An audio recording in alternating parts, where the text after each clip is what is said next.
সিংহের মতো গর্জন করছে ইরান, ঝাঁকে ঝাঁকে মিসাইল ছুটে আসছে ইসরায়েলে। এক হামলাতেই কিছুক্ষণ আগে মারা গেছে ৯ ইসরায়েলি, আহত হয়েছে অনেকেই। ইসরায়েলের পশ্চিম জেরুজালেমের কাছে অবস্থিত বেইত শেমেশ শহরের বাংকারে আঘাত হেনেছে ইসরায়েলের হাইপারসনিক মিসাইল। এই হামলা শুধু প্রাণহানি নয়, প্রতীকীভাবে বড় বার্তা। ইসরায়েল দীর্ঘদিন ধরে আকাশ প্রতিরক্ষা ব্যবস্থার শক্তির কথা বলে আসছে, কিন্তু সাম্প্রতিক হামলাগুলো দেখাচ্ছে ইরান তাদের ক্ষেপণাস্ত্র সক্ষমতা দিয়ে তছনছ করে দিচ্ছে ইসরায়েলের ভূখণ্ড। বিশ্লেষকরা বলছেন এটি কেবলই সামরিক প্রতিশোধ নয়, এটি কৌশলগত সংকেত। হামলার জবাব সীমাবদ্ধ থাকবে না, ইসরায়েলের ভৌগোলিক গভীরতাকেও লক্ষ্যবস্তু করা হবে। ইসরায়েলের নিরাপত্তা নীতির কেন্দ্রে ছিল ডিটারেন্স বা প্রতিরোধ ক্ষমতা, কিন্তু ইরান ইসরায়েলের ভূখণ্ডে ধ্বংসযজ্ঞ চালিয়ে ভেঙে দিয়েছে সেই প্রতিরোধ তত্ত্ব।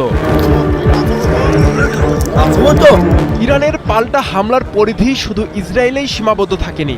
সংযুক্ত আরব আমিরাতে ইরানি হামলায় ৩ জন নিহত হওয়ার তথ্য দিয়েছে দেশটির প্রতিরক্ষা মন্ত্রণালয়। আহত হয়েছে অর্ধশতাধিক। আরব আমিরাত দীর্ঘদিন ধরে আমেরিকা ও ইসরায়েলের ঘনিষ্ঠ নিরাপত্তা সহযোগী, ফলে আমিরাতের উপরে হামলা আসলে একটি বৃহত্তর কৌশলগত বার্তা। একই ধারাবাহিকতায় কুয়েতেও হামলা করেছে ইরান। কুয়েত স্বাস্থ্য মন্ত্রণালয়ের তথ্য অনুযায়ী একজন নিহত সহ আহত হয়েছেন ৩২ জন। কুয়েত উপসাগরীয় অঞ্চলে মার্কিন সামরিক উপস্থিতির একটি গুরুত্বপূর্ণ কেন্দ্র, ফলে এই হামলাকে অনেকেই দেখছেন ইরানের বার্তা কেবল ইসরায়েল নয়, বরং মার্কিন প্রভাব বলয়ের প্রতিও। ইরান সরাসরি ইসরায়েলকে লক্ষ্যবস্তু করার পাশাপাশি আঞ্চলিক মিত্র দেশগুলোতেও আঘাত হেনে একটি বহুমাত্রিক চাপ তৈরি করছে। এতে ইসরায়েলের অভ্যন্তরের নিরাপত্তা সংকট তৈরি হবে, উপসাগরীয় মিত্রদের মধ্যে বিরাজ করবে আতঙ্ক ও অনিশ্চয়তা, আমেরিকাকে আঞ্চলিকভাবে চাপে রাখবে ইরান। এই কৌশল সফল হলে ইসরায়েলকে শুধু একটি ফ্রন্টে নয়, একাধিক ফ্রন্টে প্রতিরক্ষা জোরদার করতে হবে, যা সামরিক ও অর্থনৈতিকভাবে বড় চাপ তৈরি করতে পারে।